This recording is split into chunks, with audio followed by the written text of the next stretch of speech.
Halo, ketemu lagi dengan saya Dimyati.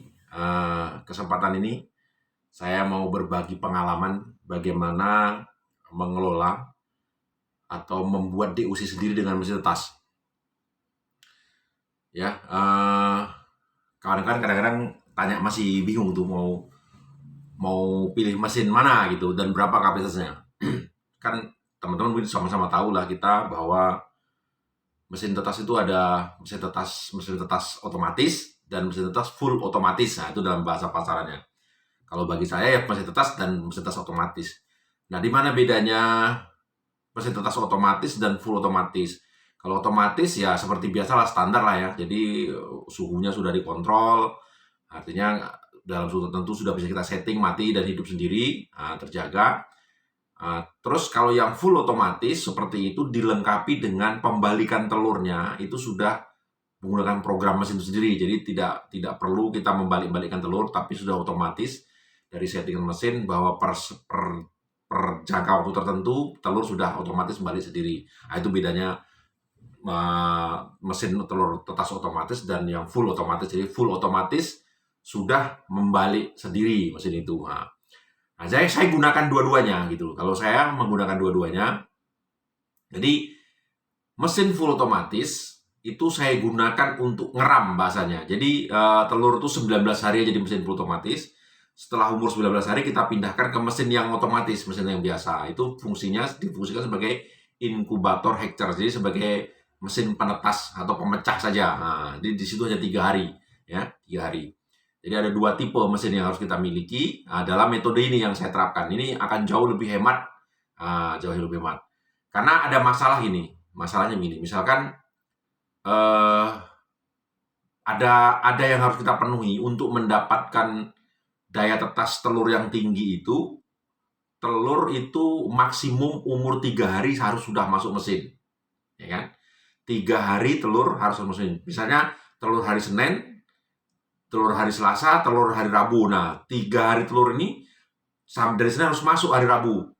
Kalau hari Senin dimasukkan di hari Kamis, itu sudah daya tetasnya sudah menurun, ya, daya tetasnya sudah menurun. Nah, di situ kita akan mengalami kerugian. Makanya maksimum 3 hari. Nah, karena hanya 3 hari kita mengumpulkan telur harus masuk mesin, ya kan?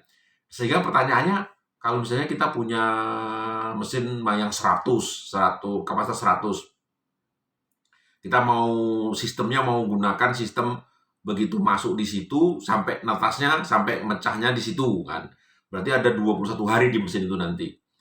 Nah, kan mesin harus ada settingan, artinya gini, suhu dalam hari tertentu, suhunya tertentu dengan kelembapan tertentu, ya kan? Atau nanti mendekati sudah 19 hari ke atas itu suhunya agak diturunkan, kelembapannya dinaikkan.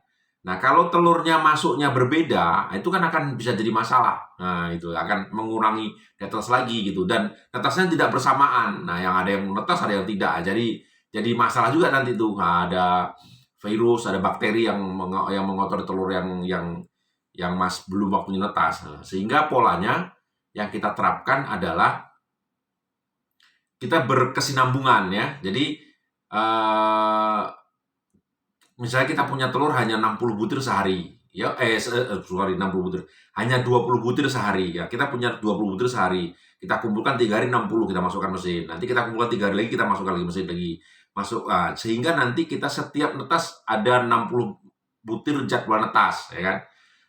Kalau 85% data netasnya kita punya di usia netas sekitar 51 ekor. Nah, itu berarti kan 1 minggu 2 kali masukkan, karena supaya mudah mempermudah ingatan kita untuk kontrol mesin. Misalnya kita masukkan di hari Senin dan hari Kamis, kita continue aja hari Senin dan hari Kamis. Hari Senin, hari Kamis, setiap hari Senin masukkan telur, hari Kamis masukkan telur.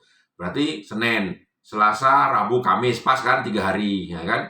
Nanti Jumat 1, kan 4 hari itu. Nah, telur hari Jumat itu kita afkir aja, artinya kita konsumsi saja, dijual aja sebagai konsumsi gitu telur hari Jumat. Jadi 1 minggu tuh telur, 1 hari telurnya kita nih. Sebenarnya bisa juga kita masuk, tapi risikonya adalah daya tahannya akan menurun. Nah, di situ masalahnya.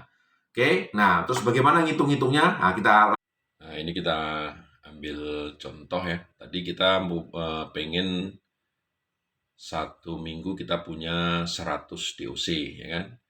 Jadi kita sekali masukkan telur tuh 60 butir. 60 butir, kalau daya tetasnya 85%, sehingga dia punya 51 ekor DOC sekali netas. Sementara satu minggu kita ada 2 kali penetasan, ya. Nah, ini kenapa 2 kali penetasan kan ini. Kita mengacu bahwa 3 hari telur umur 3 hari harus masuk mesin. Nah, jadi kita ambil misalkan Senin kita masukkan 60, ya, ini 60 butir. Ini Selasa, ya kan? Selasa, Rabu, Kamis. Nah, Kamis masuk lagi 60, ya kan? 60 butir. Nah, telur produksi hari Jumat kita konsumsi aja, dijual, ya kan? Hari Jumat kita jual. Nah, nanti terus begitu terusnya, sehingga nanti di hari Senin kita masuk lagi. Jadi setiap Senin dan Kamis kita masukkan telur sampai hari ke-19 nanti, ya.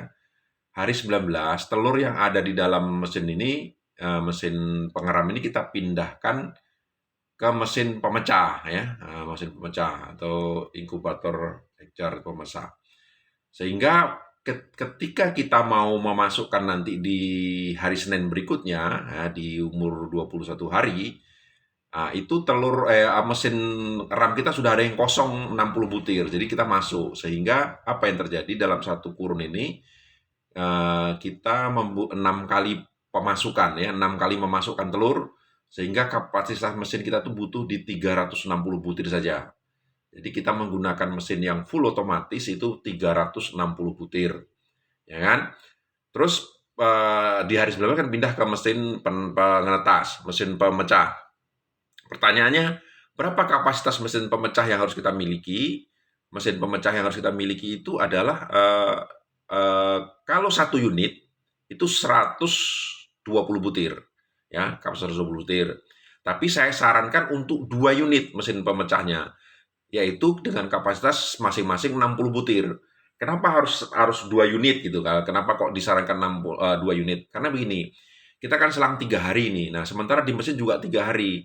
Nah, mesin itu nanti mesin pemecah itu kotor nih. Sekali mecahkan aja kotor tuh, ada kotor lah pokoknya, ada bulu halus yang lepas, ya, segala macam, ada bekas apa namanya, lendir-lendir itu. Nah, ketika itu tidak kita bersihkan tuh nanti bisa jadi ada bakteri kan. Nah, jadi akan mengganggu kesehatan pada DOC yang kita produksi. Sehingga kalau yang saya lakukan adalah 2 kali mecah tuh saya bersihkan. Ya kan, disterilisasi gitu, dibersihkan. Nah, takutnya kalau hanya 1 unit nanti tidak ada waktu untuk pembersihan tersebut karena betul-betul mepet waktunya, ya. Nah, sehingga ini ditakutkan. Nah, makanya saya sarankan sebaiknya mesin pemecahnya bukan 2 unit kali 60 butir, ya, kapasitasnya. Begitulah kira-kira cara menentukan kapasitas mesin yang harus kita miliki, yang harus kita beli. Sampai di sini dulu. Nanti kalau ada pertanyaan, mohon dikomentari, ya, dikomentari di video. Terus kita akan lanjut terus nih, kita bahas masalah mesin tetas sampai saya nanti akan buat bagaimana cara membuat mesin tetas full otomatis dan mesin tetas yang sederhana tadi, mesin tetas yang otomatis. Kita akan coba, saya sudah belanjakan materialnya, ini saya hanya tinggal tunggu waktu saja. Kesempatan saya ada waktu untuk membuatnya, nanti kita buatkan, kita videokan, dan kita share. Oke, demikian cara menghitung kapasitas mesin yang kita butuhkan. Mudah-mudahan video ini bermanfaat, dan terima kasih atas dukungan kawan-kawan kepada video ini. Sampai jumpa lagi, kita bahas di masalah yang berikutnya.